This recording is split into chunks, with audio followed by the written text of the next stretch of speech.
5 जुलाई को ही सुनवाई पूरी हो गई थी, जजमेंट रिजर्व था और आज 3:15 बजे ये जजमेंट डिलीवर कर दिया गया।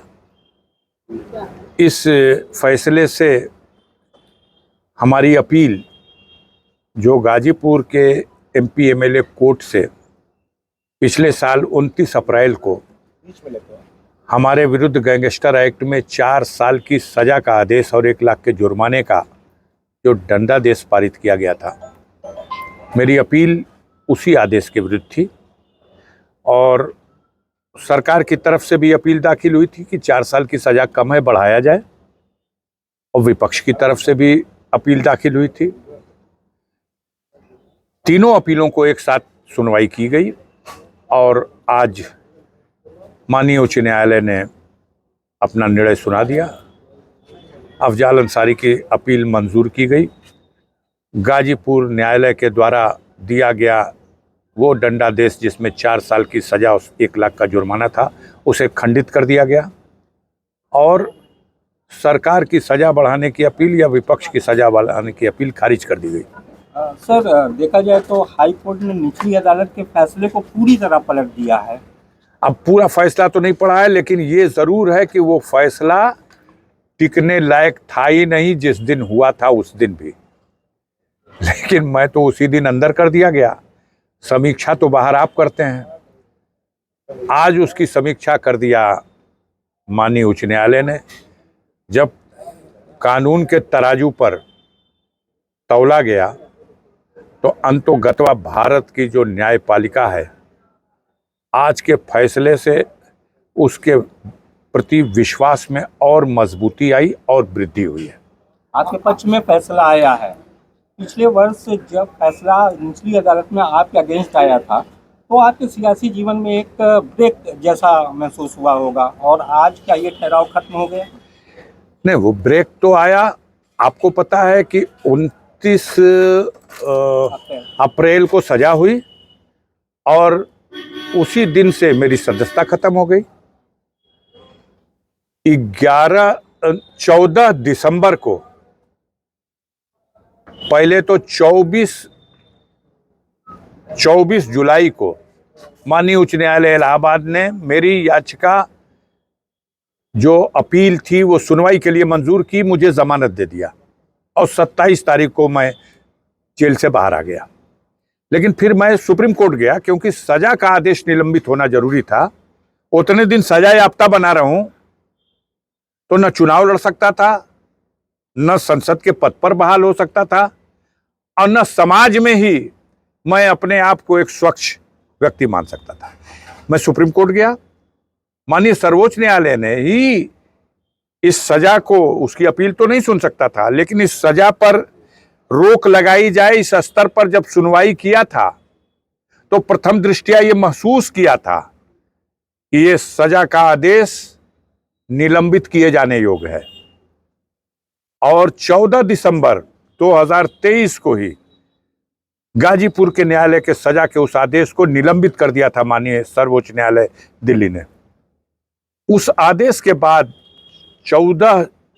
11 जनवरी को लोकसभा से अधिसूचना जारी करके मेरी संसद की सदस्यता बहाल की गई और मुझे चुनाव लड़ने की योग्यता प्रदान की गई।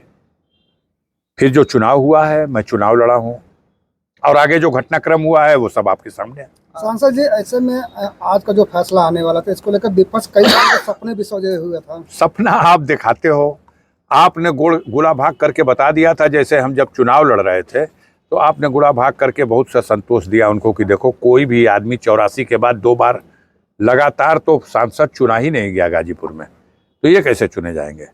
उन लोगों ने, बहुत से लोगों ने इसी पर भरोसा कर दिया, लेकिन मैं लगातार दूसरी बार और संसद के लिए तीसरी बार चुन लिया गया। उसी तरह इस समय कह दिया गया 29 तारीख तो बड़ी अशोभनीय है, 29 तारीख तो उनके लिए काला दिन है। अब इसको कौन जानता था कि 29 तारीख वो पिछले दोनों काली तिथियों को, उनके घाव को भर देगी। आज की 29 तारीख कितनी शुभ है। आज सावन का महीना और भोले बाबा का प्रिय दिन सोमवार और आज की 29 तारीख शुभ ही शुभ है।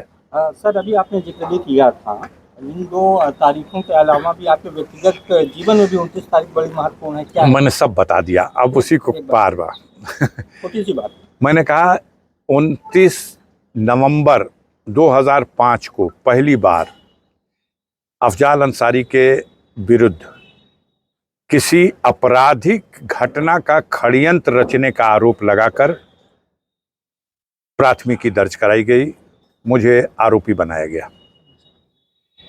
आगे चल के 29 दिसंबर 2006 को मेरे पिता स्वर्गीय सुभानुल्लाह अंसारी का निधन हुआ। फिर मैंने बताया कि 29 दिसंबर 12 साल बाद, पिता के निधन के 12 साल बाद, मेरी माता स्वर्गीय राबिया बेगम का भी 29 दिसंबर को ही निधन हुआ। फिर ये भी मैंने बताया कि मेरे जीवन की एक कठिन घड़ी वो भी थी जब पिछले साल 29 अप्रैल को गाजीपुर के न्यायालय ने मेरे लिए 4 वर्ष के सज़ा का और 1 लाख रुपए जुर्माने का आदेश पारित कर दिया। और आज भी 29 तारीख है।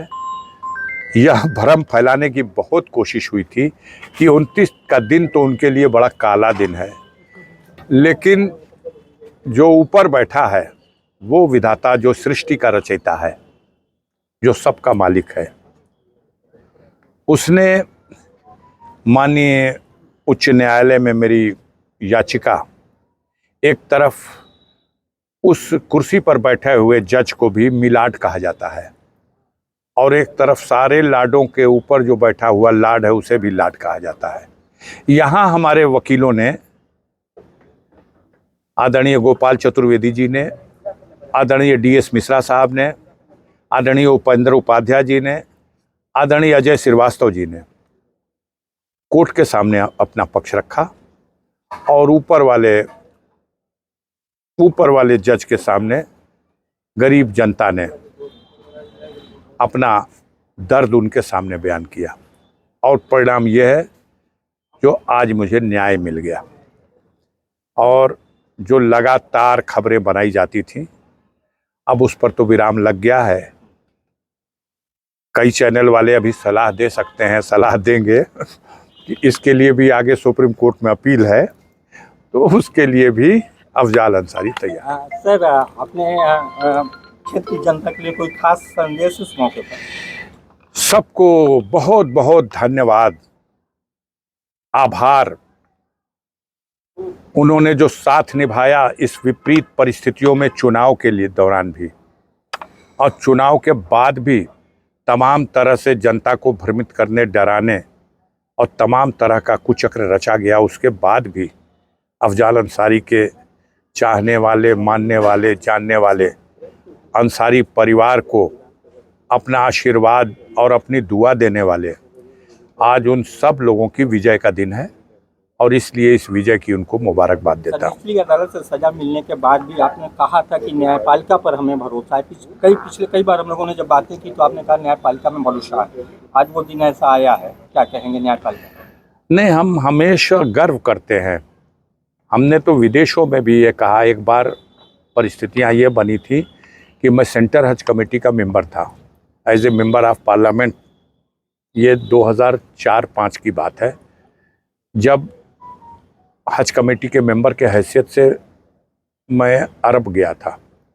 वहाँ की मीडिया के समक्ष हम लोगों ने संबोधित किया था और हमारे देश के 4 नागरिकों को वहाँ की सरकार ने आरोप लगा करके कि इन्होंने किसी का बैग जो गिरा हुआ था उठा लिया है, इसलिए बंद कर रखा था। तो हम लोगों ने उनके लोगों से मिल करके और मीटिंग की और उनसे अनुरोध किया कि साहब 1 साल हो गया, अब आप इनको रिहा कीजिए। उन्होंने कहा कि एक सुझाव दिया कि स्वीकार कर लें लोग जुर्म तो छोड़ दिए जाएंगे। हम लोग जानते हैं वहाँ स्वीकार कर लेगा तो आदमी हाथे काट देंगे, कुछ कानून इस तरह का है। तो सच्चाई भी ये नहीं थी, न वो लोग चोर थे न कुछ थे। तब उस समय भी हमने जो 2 मिनट 5 मिनट अपने बहस करने का मौका मिला था, तो हमने कहा था देखिए, आपके यहाँ अदालतें शरई अदालत है और शरई कानून है, लेकिन हमारे यहाँ लोकतंत्र की व्यवस्था में स्वतंत्र अदालतें हैं। हम लोगों को भी अदालत में खींच लिया जाएगा अगर ये लोग जो बंद हैं, जो निर्दोष हैं, अगर इनके साथ न्याय नहीं करा सके। हम इसलिए इनकी वकालत करने आए हैं और आपके सामने ये पक्ष रख रहे हैं कि ये चोरी की नीयत नहीं थी, ये उन्होंने वो बैग उठाया था इसलिए कि वो हम काउंटर पर ले आके जमा कर दें कि किसी का छूट गया है। बाद में वो दोनों रिहा हुए थे।